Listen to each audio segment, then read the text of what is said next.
Hello survivors and welcome to the video. So the Dino Lord's been busy and he's built this roundhouse, which is kind of like a Viking style, but it's also giving me Japanese vibes as well. And I absolutely love it, so I wanted to share it with you guys today. So he's built this on Nani's server. I will talk about the server a little bit later, but for now, let's take a look around our roundhouse. So we'll head in through the front doors. And you can see it looks amazing from the inside. He's using a lot of the new pieces that came with ASA just to make some amazing shapes. And if we look around to the left, we've got a little frog there who is under a tap because he likes water. He does like to be wet. You know, he comes from the swamp, doesn't he? So that's where he lives. And then we've got a couple of crops in that window up there. And I love what he's done with these windows. He's used pillars again just to chunk it out and give it a bit of extra detail. And I absolutely love it. Let's have a little scan around so you can see what he's done here. So a lot of people are using the door frames with the glass doors in them because they look better than the actual windows do in this. I have seen a few people complaining about the greenhouse walls, and Cedric seemed to acknowledge that a lot of people are unhappy with the way they look, so you never know, maybe something might get done about that. So over here is our dung beetle, and he is black bagged of fertilizer because they are amazing in this game. Like, I can't believe that they just pick up the poop automatically. So yeah, we've been getting a lot of oil off them too. It is absolutely amazing.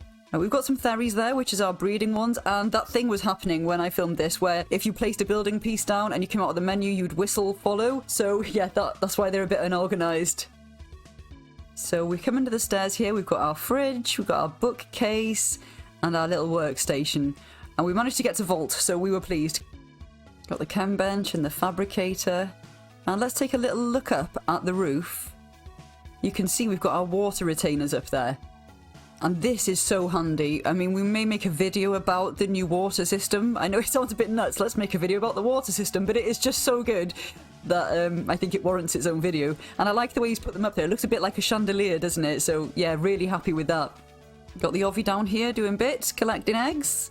And he's also encumbered in on Wander so that he gives a boost to the laying of the eggs as well. Got our flyers that we used on the bottom and our usable farmers. Take a look from over here.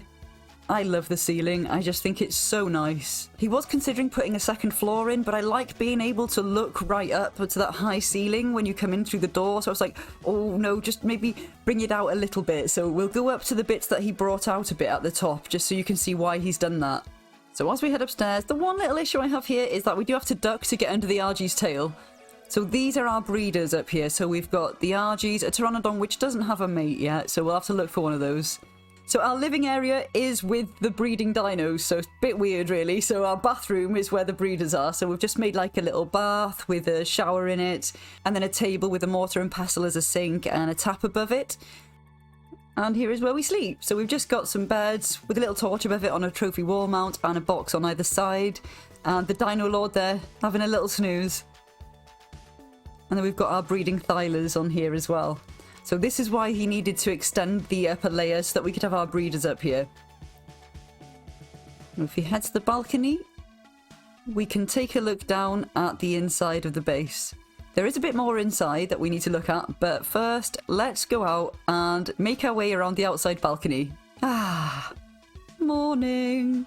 I love this game, it looks so beautiful. Right, so we've got plants. I've only used Savroot and Citronal because those are the two prettiest ones in my opinion. You know, I'm not keen on the long grass and the carrots because, you know, well, they just don't look as nice. That's why I've got them inside the building downstairs. But these are going all the way around. That is the area where we keep our industrial forge, and I'll show you that in a bit. So these plants go all the way around, alternating in twos, and a tap in between them.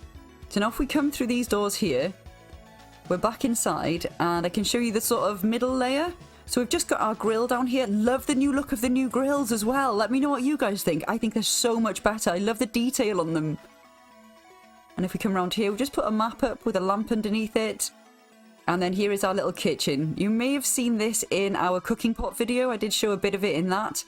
So we've just got a fridge, table, tap, a couple of mortar and pestles, make it look like a sink again, preserving bin, and then you've seen the cooking pot was there on the left. So in our fridge, let's take a little quick look. We've been doing quite well. So you know in the video where I showed how it looks on Xbox? Well, you'll have seen if you watched that there's Theres in the cave. Well, we left them in there and they're just harvesting on their own. And they've harvested all these rare flowers inside the lava cave. I'm not sure if this will work on official, but we're going to give it a try with some moss chops. I'm not raising Theres in a cave on official, but we're going to drag a moss chops in and see if it works. I'll let you know. So he's also made one of those lovely shapes with the flipped triangles again, which I absolutely love. I think this is one of the most coolest things that they've added, to be honest. So now we've taken a look around the inside of the base. I think it's about time we went outside. Just close the door. It gets a bit framey whenever we close that door off. And we'll have a quick glimpse of the side of the base now and how it looks from the outside. We will do a panoramic shot at the end of the video. But first I wanted to take a closer look at where we keep our industrial forge, because he was like, I need to build a place to put the forge. And now usually you'd just put a few foundations on to put your forge on it, yeah, but no, we had to have something really ornate and elaborate. And to be honest, I am absolutely buzzing that he did do it like this, because I think it looks amazing. I'll show some better shots with some better lighting once we get to the panoramic views, but I am so happy with this. I like how it's got its own house. Now I said I'd talk a little bit about the server that we're on, so we'll do that before we roll the glamour shots. This is Nani's server. If you're looking for something that's not too OP, but takes out a little bit of the grind, this is a 3-time server with faster maturation speed and a lovely community. It's really well run, and if you want to be on a server that doesn't have loads of massive boxes everywhere and has some really nice builds, I would recommend this. I'll put some footage in at the end of the video of some of the other builds that are on this server as well, because they are really good. And without further ado, let's roll the panoramic shots.